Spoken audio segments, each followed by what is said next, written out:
Anda menyaksikan Zooming with Primus. Berita Satu Media Holdings kembali menggelar diskusi. Pada episode kali ini, Berita Satu mengangkat tema minyak turun berkah atau musibah. Diskusi akan menghadirkan sejumlah narasumber dan kita langsung saja bergabung bersama News Director Berita Satu Media Holdings, Primus dari Mulu. Silakan Pak Primus.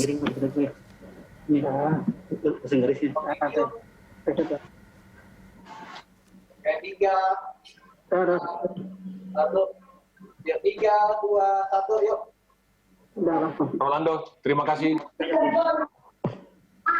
Pemirsa, kita sekarang sudah hadir 5 narasumber kita untuk diskusi hot issue harga minyak mentah yang turun. Berkah atau bencana bagi Indonesia.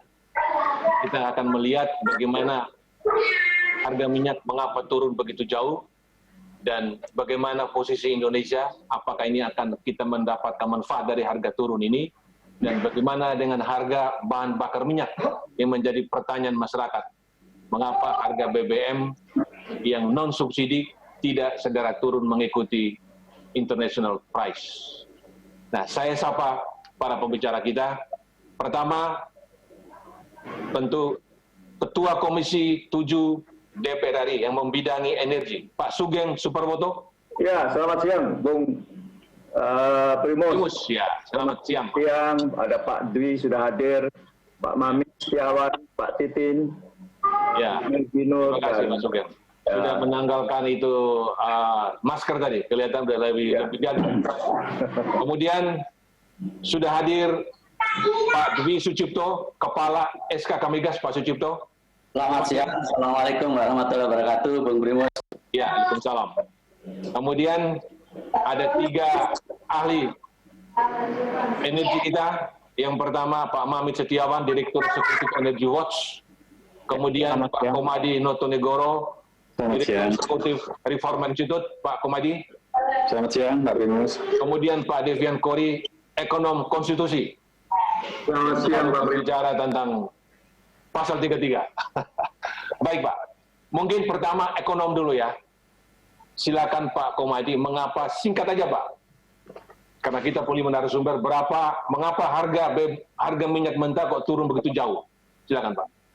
Iya, ini sebenarnya hukum ekonomi basic Pak Primus. Ketika permintaannya stagnan atau turun bahkan yang sekarang ini, tapi di sisi lain produksinya terus bertumbuh, terutama dari kawasan benua Amerika, yaitu Amerika Serikat itu sendiri Pak. Jadi produksinya terus bertambah dengan mereka menemukan shale oil di dalam beberapa tahun terakhir, paling tidak 5 tahun terakhir sudah mulai tumbuh, di 2 tahun terakhir cukup signifikan, sehingga kapasitas produksi Amerika sudah menyamai Arab Saudi dan Rusia itu sendiri gitu. Nah, sementara sejauh ini umumnya yang menjadi importir utama minyak dunia itu adalah Amerika. Nah, Amerika sendiri sudah bisa mencukupi dari produksinya sendiri paling tidak, dan mereka juga sudah bersiap-siap untuk melakukan ekspor Pak Primus, sehingga inilah yang menyebabkan kenapa neraca minyak dunia menjadi tidak balance. Artinya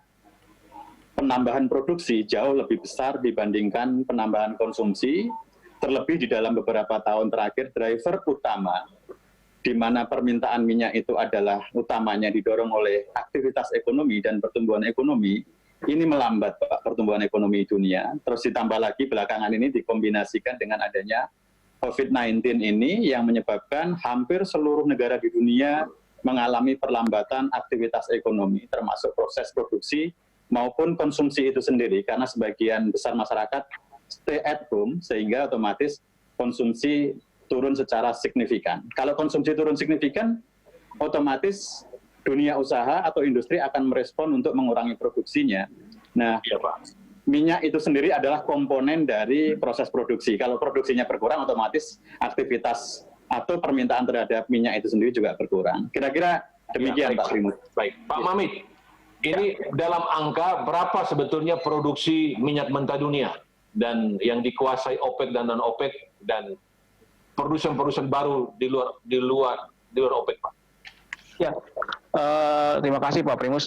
Terkait dengan produksi saya kira memang cukup berlimpah, apalagi saat ini dengan Amerika yang dengan minyak serpihnya atau shale oil yang terus meningkat, sehingga apa yang sedang dilakukan OPEC pun saat ini, di mana mereka pada bulan Mei nanti akan memotong produksi sebanyak 9,7 juta barrel oil per day, di mana itu hanya OPEC plus saja, ditambah Rusia, nanti juga mungkin itu akan diikuti juga dengan Amerika. Sepertinya pasar masih belum merespon secara signifikan. Buktinya kemarin kita sempat mengalami drop, walaupun memang itu hanya minyak berjangka WTI, tetapi minyak acuan kita sejauh ini Brent masih bertahan di angka, hari ini mungkin juga mengalami kenaikan yang cukup signifikan, yang sudah di angka 24 saya kira.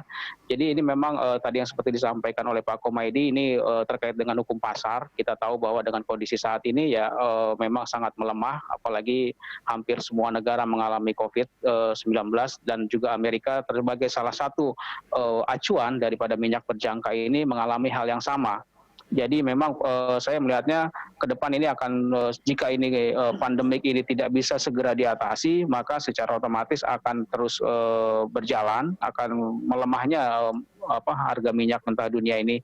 Dan ini buat kita bisa dikatakan apakah ini menjadi berkah ataupun menjadi bencana, ya mungkin nanti kita akan bahas, tetapi setidaknya ini menjadi satu alarat ataupun menjadi satu alarm untuk kita semua bahwa terkait dengan masalah minyak ini sepertinya dengan kondisi saat ini bukan lagi menjadi satu sumber pendapatan negara yang memang menjadi cukup signifikan ke depannya. Kalau memang ini akan terus berkelanjutan terkait dengan masalah merendahnya harga minyak mentah dunia ini.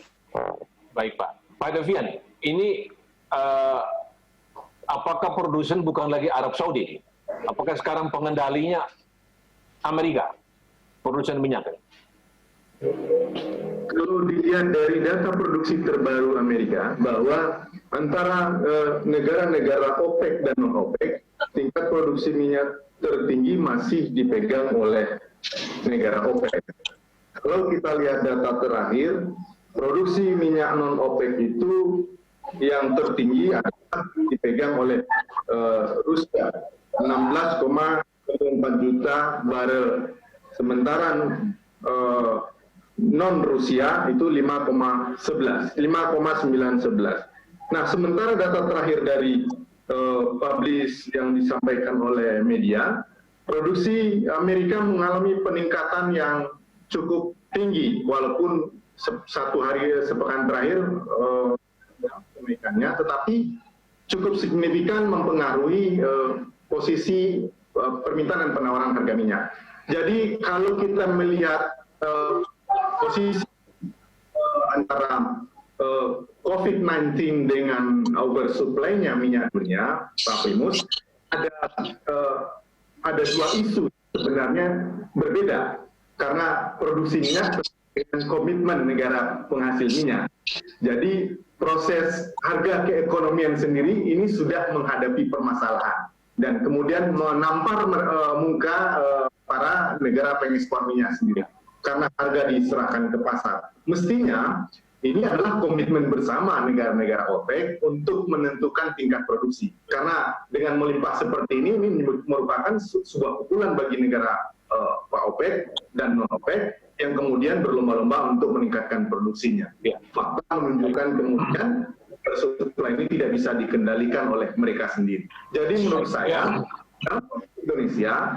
Indonesia dalam posisi Pertamina sebagai pemegang mandat, paling tidak diberikan oleh negara untuk mengelola cabang produksi penting yang menguasai hajat hidup orang banyak. Dalam baik Pak, sebelum saya lanjutkan dulu ke Pak Komadi, Pak Devian. Pak Komadi, itu kalau kita baca media, itu secara dramatis yang viral, itu foto satelit bagaimana kapal-kapal tanker bergerak di lautan dan itu tidak bisa bongkar muatan karena katanya itu kilang-kilang pada full. Itu bagaimana Pak? Betul Pak Primus. Paling tidak ada beberapa juta barel yang dikatakan minyak tak bertuan Pak. Jadi begini, minyak ini kalau nanti bisa diklarifikasi ke Pak Dwi, di sektor hulu itu otomatis produksi tidak bisa di stop begitu saja Pak, karena kalau mau menyetop produksi, menghentikan sumur, proses produksi, nanti untuk menghidupkan kembali memerlukan kos dan belum tentu akan lancar kembali. Karena itu di dalam batasan tertentu produksi itu harus tetap jalan. Nah, sementara dengan proyeksi ekonomi di beberapa wilayah di dunia, hampir sejumlah negara besar G7 maupun yang E7 ini pertumbuhan ekonominya melambat, Pak Primus, sehingga permintaan terhadap minyak sebagai supporting kegiatan ekonomi mereka juga akan turun. Nah, kombinasi dari permintaan yang turun sementara produksinya meningkat, ini menyebabkan storage, kemudian penyimpanan maupun kilang-kilang sendiri yang Pak Primus sampaikan sendiri, sudah over capacity, Pak. Ya, baik Pak. Pak Dwi, ini Anda sebagai Kepala SKK Migas yang mengkoordinasi produsen minyak dan gas di Indonesia. Bagaimana melihat harga turun ini, apakah menguntungkan kita atau tidak nih Pak? Ya, kalau dari sisi hulu jelas tidak menguntungkan karena ekonomi dari para kontraktor akan terganggu sehingga mereka pasti akan mereview rencana-rencana pengembangannya, rencana pengeboran yang biaya-biaya yang besar-besar itu. Nah, tetapi kalau kita bicara secara nasional karena kita net importer, tentu saja ini menjadi menarik karena harga-harga yang bisa kita impor akan bisa lebih murah atau kita beli, termasuk ICP, termasuk hulu. Jadi di sisi Pertamina yang untuk midstream dan downstream ini sangat bagus. Mereka kan bisa memperoleh profitabilitas akan lebih besar, tapi di hulu akan kena. Jadi kalau kita yang bicara di hulu di Indonesia ini jelas terpengaruh. Jadi dan sekarang kita sedang melakukan upaya-upaya untuk supaya kita bisa mengoptimalkan, meskipun tentu saja kita juga masih harus berpikir berkali-kali apakah dengan harga yang rendah itu masih kita bisa produksi. Dan kalau kita lihat bahwa harga biaya produksi Indonesia berkisar sekitar 20-22. Kalau kita lihat ini secara dunia ya, secara dunia bahwa kalau harga masih di atas 20 bisa kelihatan mana-mana yang bisa ya. Jadi kalau Indonesia so far masih sekitar 20 dunia masih bisa survive. Ini secara rata-rata. Nanti kalau kami sampaikan per wilayah kerja, ya ini izin ke data per wilayah kerja di Indonesia akan memang terus terang bervariasi. Nah ini ada yang masih biaya produksinya 7,2 US dollar, misalnya cepu karena memang produksinya besar dan cadangannya besar. Tapi kemudian ini kelihatan bahwa yang di bawah 20 mana-mana saja yang wilayah kerja yang survive, yang di atas ya kemudian mana-mana yang di atas 20, yang tentu saja kalau di 20 dan kalau sekarang ini tadi April ini adalah rata-rata 27, masih kita lihat sampai dengan South Natuna ini masih bisa survive dan tentu saja ini ada beberapa yang di atas 30. Southeast Sumatera, Natuna Blok A dan Kalimantan Timur. Jadi ini kira-kira gambarannya tentu saja saat ini kami sedang menghadapi persoalan dengan permintaan penundaan proyek-proyek maupun aktivitas-aktivitas dari para K3S. Tetapi kami bekerja keras dan hal yang bagusnya adalah bahwa pemerintah sangat fleksibel terhadap insentif maupun stimulus yang mungkin bisa kita bicarakan dengan para K3S. Mungkin sementara itu nanti detail mengenai stimulus apa yang dibutuhkan oleh kita kami akan sampaikan belakangan. Konfirmasi Pak. Jadi tadi Pak Dwi menjelaskan kita produksi rata-rata, biaya produksi rata-rata itu kalau $20 per barrel survive. Masih survive. Survive ya. Ya. Survive ya. Karena banyak yang di bawah 20 ya. Ya. Oke. Nah, Pak Sugeng, sebagai anggota dewan, gimana Anda melihat ini? Kita bisa mendapat manfaat nggak dari harga minyak yang turun ini? Ya, saya kira sudah dikemukakan Pak Dwi. Jadi begini, bahwa harga minyak yang anjlok dalam proporsi yang sangat tidak wajar ini di hilir memang kita tanda kutip untung, tetapi di hulu kita buntung. Di hilir betul, neraca perdagangan pasti akan menjadi positif karena sebagian besar defisit neraca perdagangan kita adalah di impor BBM ini, minyak dan gas, karena gas kita juga impor.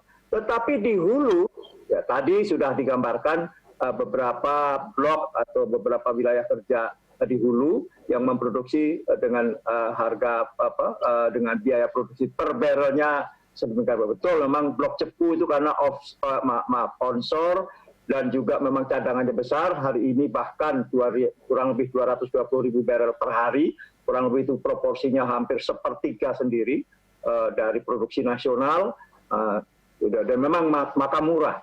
Tapi begitu masuk wilayah-wilayah utamanya yang memang sudah apalagi yang offshore dan biaya produksinya relatif besar, sehingga di rata-rata kalau masih di atas 22 itu masih bisa survive di dulu.